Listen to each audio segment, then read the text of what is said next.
From the Convergence Studio in the School of Communication, this is Loyola News Chicago. Hello and welcome to this week's edition of Loyola News Chicago. I'm Catherine Murphy. And I'm Marissa Heiblum. Here's the latest news. Those caffeinated alcohol drinks may be banned in Chicago soon. A proposal has been introduced to the City Council after concerns about the drink's dangers. But some local stores have been stopped selling the drinks already, including Holiday Wine and Spirits near the Loyola Water Tower campus. Well, we stopped I think it was about a week or two ago when I heard on the news and in the newspapers that Four Loko was causing some serious problems with some young people that were drinking it. So now at Holiday, you'll find the regular alcoholic products, but not beverages like juice or Four Loko.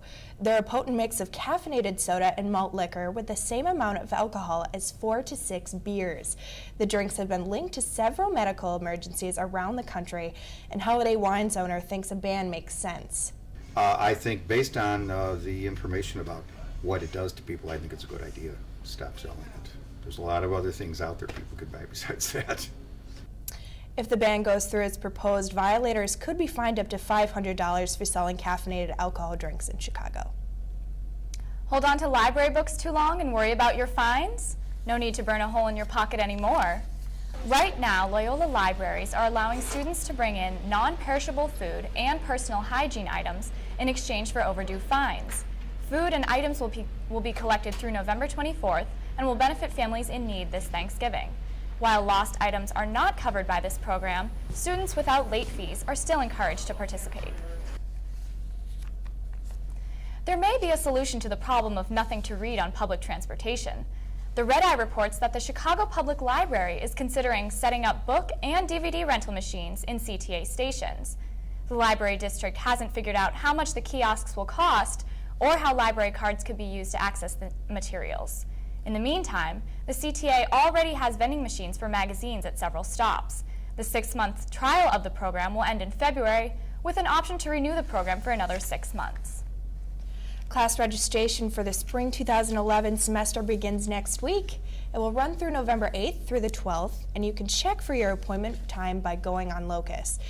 You have to make sure all that your holds are removed, and otherwise you won't be able to sign up for classes.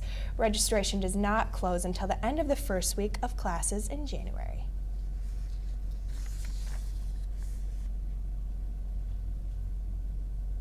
The colorful bands you see on the wrists of kids and even celebrities have reached a new audience. Loyola News reporter Lindsay Hersick shows us the trend's surprising new demographic. I have an angel, a dove, a unicorn, a four-leaf clover. They are talking about silly bands. The fad that has been enormously popular for kids and tweens has now hit college campuses.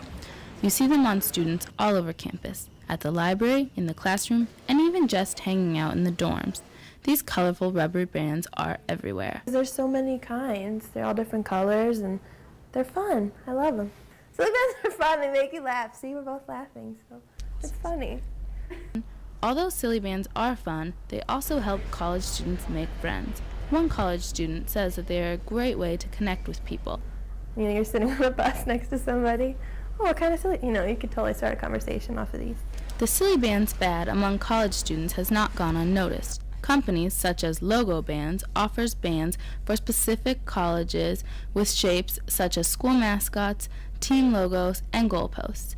Many schools with NCAA teams have their own bands, but Loyola is still waiting for their own Rambler-themed bands. Still, some students don't get the attraction. I see people in class, and I just think, like, they're silly, okay, but not in a good way. It's like they're for little kids.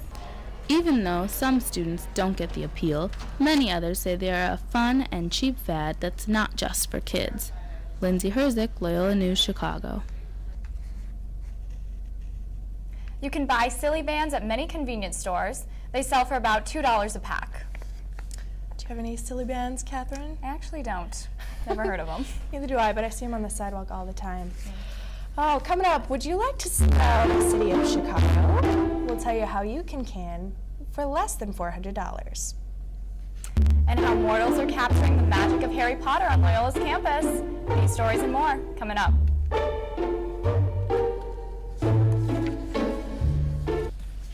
this top? So gay. Really? Yeah, it's totally gay. You know, you really shouldn't say that.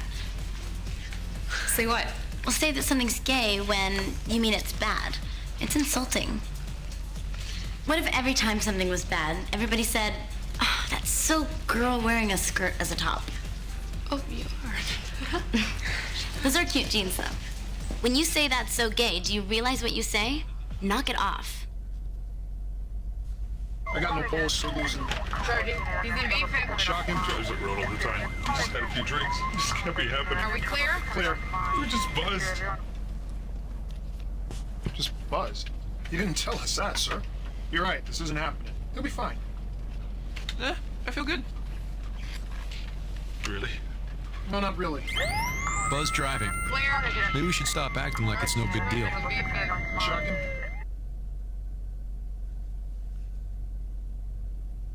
Welcome back to Loyola News Chicago.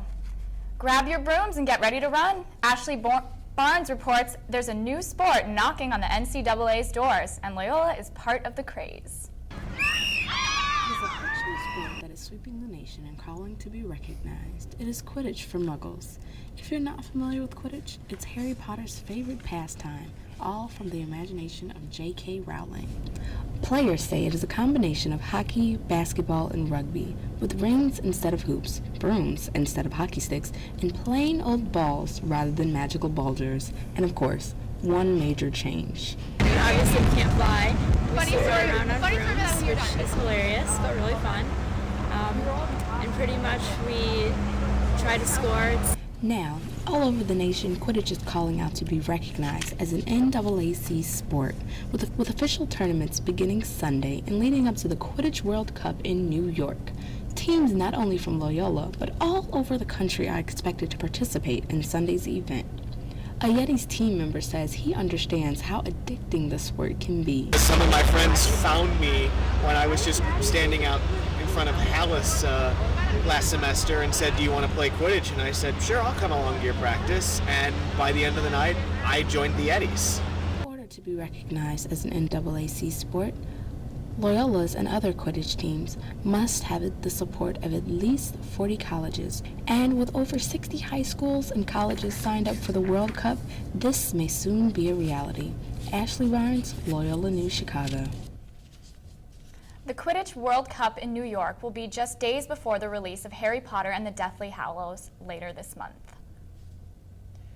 Loyola will be celebrating some of history's most famous musical Brits this Friday. In honor of the release of the Beatles' final studio album, Let It Be, a collection of Loyola students will perform the entire album, as well as a few additional favorites. Unlike other concerts at Loyola, the entire tribute is completely student-led. Reserve your tickets soon because the tribute is expected to draw a large crowd. Lady Gaga is headed to college this spring as the subject of a class. A University of South Carolina professor will teach a course called Lady Gaga and the Sociology of Fame. The class will pay special attention to the roles of fans in live concerts, gay culture, religious and political themes, and sex and sexuality, just to name a few. Only 50 students can enroll in the course for the spring and summer semesters, but the university plans to open it up to 120 students for the fall of 2011. Want to smell like Chicago all year long? Now you can. Starting November 4th, Saks Fifth Avenue in Chicago will introduce Bond No. 9.